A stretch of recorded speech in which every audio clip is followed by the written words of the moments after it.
Bora falar agora sobre reforços para o Clube Atlético Mineiro. O Galo vinha adiando ou contestando qualquer possibilidade de contratação enquanto tinha problemas salariais com o seu elenco. Nessa terça-feira, o Atlético conseguiu pagar os direitos de imagem que haviam vencido no dia 20 do mês passado e os salários em carteira que venceram no dia 7 de julho. A partir de agora, os acionistas do Galo e os diretores do departamento de futebol se sentem mais confortáveis em pensar na contratação de reforços. O Cuca pede 2 nomes, um primeiro volante como prioridade máxima e um zagueiro. Surgiram alguns nomes para a função de volante nos últimos dias, entre eles Gabriel Moscardo, ex-jogador do Corinthians e que hoje pertence ao PSG. A tendência é que ele continue no futebol europeu, até porque existem várias outras ofertas. Também foram consultados recentemente Juan Portilha, volante que pertence ao Tajeres, e Tomás Molina, volante que pertence ao Argentinos Júnior. Hora de falar sobre o futuro de Rafael Tolói, o ex-zagueiro do São Paulo, do Goiás e que estava nos últimos anos no futebol italiano. Foram 10 temporadas no Calcio e está livre no mercado depois de não renovar o contrato com a Atalanta. Desde 30 de junho ele pode escolher seu futuro. Importante contar que o Tolói conversou com clubes brasileiros, mas sem propostas oficiais. Foram aquelas tratativas iniciais de, e aí, como é que estão as coisas? Você toparia vir? Qual que seria o valor de uma contratação?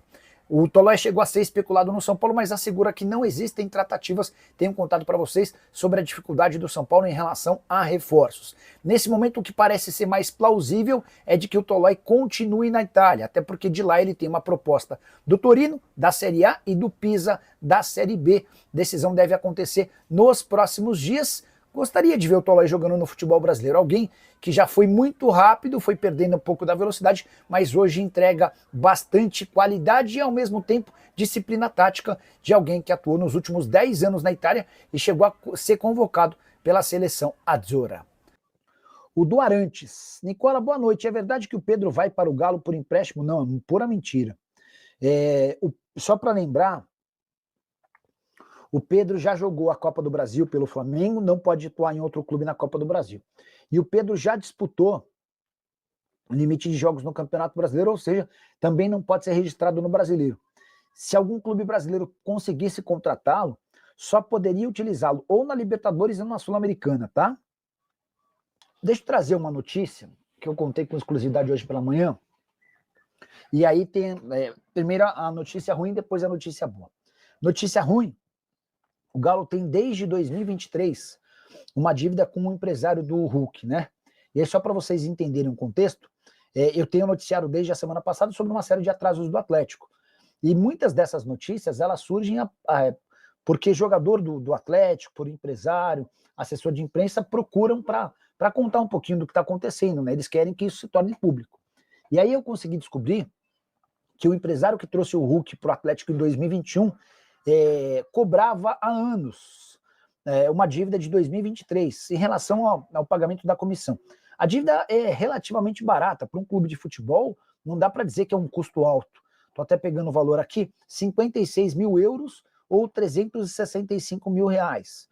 E o Nuno Ferreira, que é o representante do Hulk, vinha cobrando esses pagamentos através de e-mails, mensagem de texto, telefone e nada. Ignorado solenemente, até que ele entrou na Justiça, na Câmara Nacional de Resolução de Disputas, para tentar ser ressarcido dessa grana. Essa é a notícia ruim. A boa notícia é que nessa terça-feira o Atlético conseguiu pagar os direitos de imagem e salários em carteira que estavam atrasados. Os salários em carteira venceram na semana passada, os direitos de imagem estavam perto de completar 2 meses, e eles haviam vencido no dia 20 do último mês e estavam sem ser pagos, né? E essa promessa feita pela diretoria na semana passada é de que no dia 15, até o dia 15, tudo seria resolvido. A promessa foi cumprida e agora restam apenas as luvas, que é o prêmio pela assinatura do contrato, que estão abertas desde o ano passado.